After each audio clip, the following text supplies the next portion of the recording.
So a bit about me. I graduated from a boot camp in February, right before COVID, and I was in the program for 6 months, and I really enjoyed it.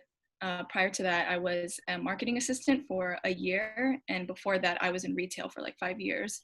I'm really looking for UX roles, like blended UX UI roles. I kind of lean more towards, I feel like, visuals, but I Yeah. don't want to be like just visual designer. So what are some of the challenges you're seeing like with like your job search, whether it's like, I don't know, interviewing, looking for roles? What are like the biggest challenges there? Every company has a different definition for product designer, UI designer, UX designer, and I don't know like where I fit, like, and that's kind of my biggest one of my challenges when it comes to like looking for roles.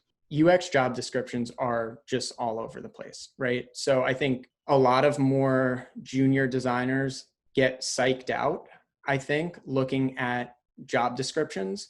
Because if you're junior and you're kind of like new to doing this, I've seen it before where you might see job descriptions and you're like, that's a lot. Do I really have to know how to do all of that stuff? And so one part of it is just kind of like understanding that it's not you, it's many of the UX job descriptions and titles that are out there are really like asking for the world and kind of seeing what comes back.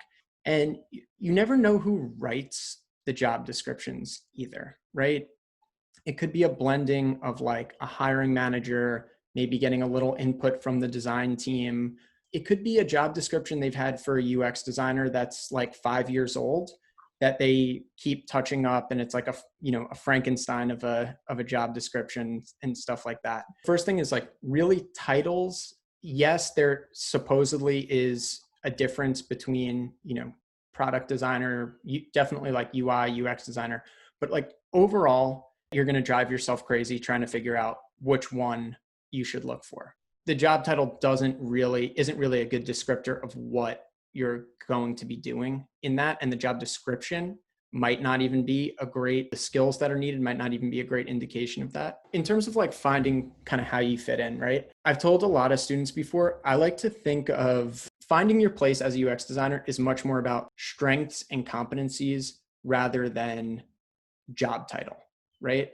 Every place is going to be a little bit different. I mean, you can find 5 listings for a UX designer or an interaction designer, and they're all probably going to need you to use a lot of the same skills, everything under the UX umbrella. But I guarantee out of those 5 jobs, they're going to be different in how much time you're spending doing, one might be super research heavy, one might be super prototyping heavy or something like that.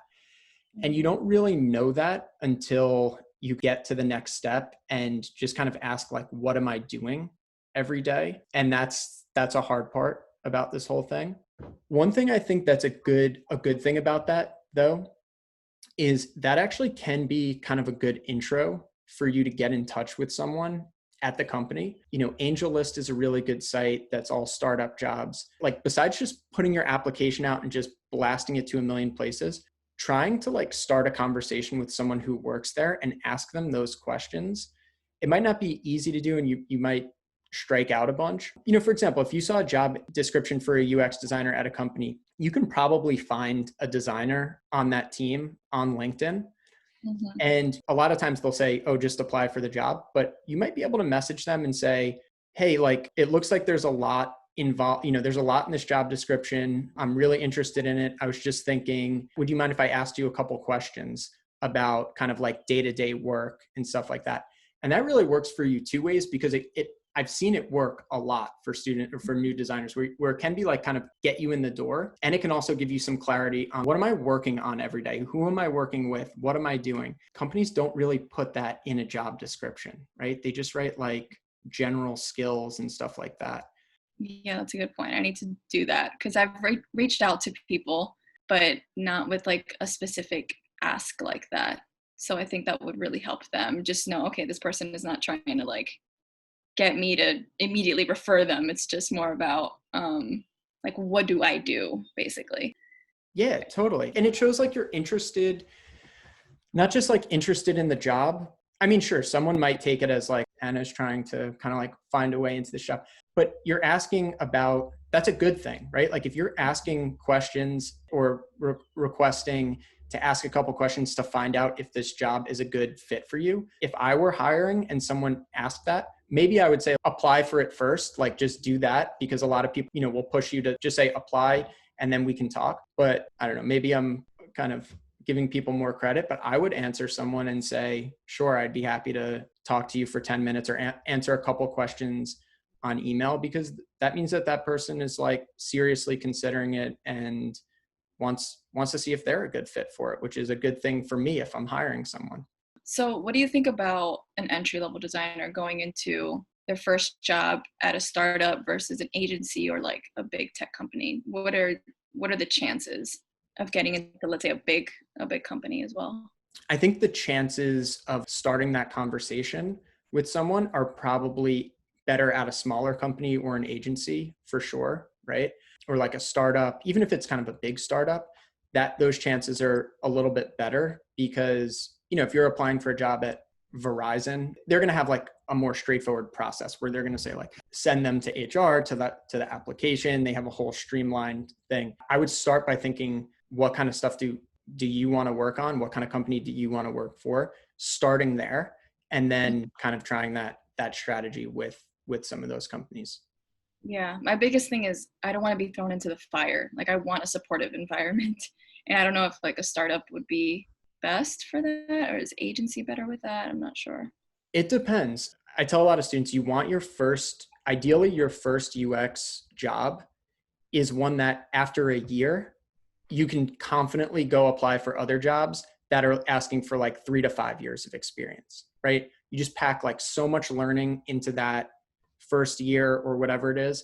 You have to get paid what you need and you have to pay your rent and cover your bills. All that stuff is important. But if all things are equal, the one where you're just going to learn a ton in your first year there, that's super valuable. That environment can come from a lot of different places. Be a part of a small design team. If you're the only person there and they're like, we need a UX designer, you're gonna learn a lot, like a ton, but it's gonna be most likely pretty overwhelming and kind of not in the right way. So the other side of that, right, is if you work at a huge company, or even agencies can be like this a lot too. You might have a lot of senior people over you. You might have a lot of area to learn and a lot of flexibility, but you also might not have any real responsibility. Someone passes them a sketch and is like, turn this into a wireframe, right? You're not going to learn a lot and you're going to probably get burnt out pretty quickly because you're not having any like say in the discussion. Mm-hmm. So I tend to think like a small design team is really the best way to get that balance where you're not like the only person, you're not getting thrown in the fire, but you're also not kind of just getting lost.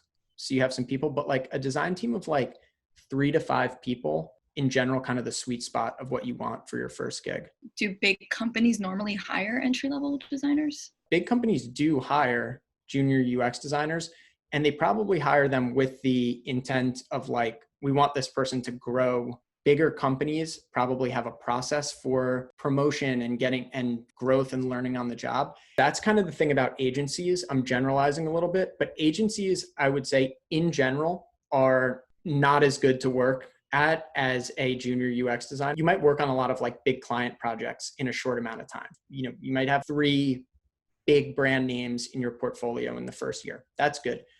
But agencies also have a lot of like turnover, basically completely beholden to the client. Timelines are extremely challenging and stressful. And it's a short-term turnaround, right? Like when a job's done, then you get like totally restructured almost for whatever the next job that comes in is. All different types of companies hire junior UX designers, but I think bigger startups have a vested interest in growing you in the company.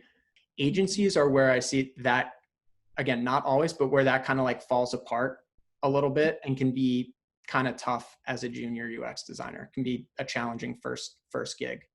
Yeah. Okay. Well, that gives me some clarity. Everyone has such different opinions on like whether they recommend agency first or not. It's so interesting. I have students who have gotten great jobs at agencies where they've, kicked ass and learned a ton. So I am generalizing, But I guess this also comes back to kind of like somehow getting in contact, even if it's that first 10-minute call with someone. You can ask about things like day in the life. What am I doing every day, right? What kind of stuff do I work on? What kind of skills do I need? I don't think enough new designers ask about the team dynamic. Who am I working with? I just think a lot of like new designers are really desperate to get in somewhere, and they don't vet the company that they're going to work for as much and think like, is this a good fit for me? Which I get, but those are important questions, right? Like asking things like, who am I working with? What are you doing to help me grow in the organization and become a lead designer in a couple years? Wow. Those are good things to ask. And I think companies will respect that if you ask those types of questions, because you're evaluating them as much as they're evaluating you.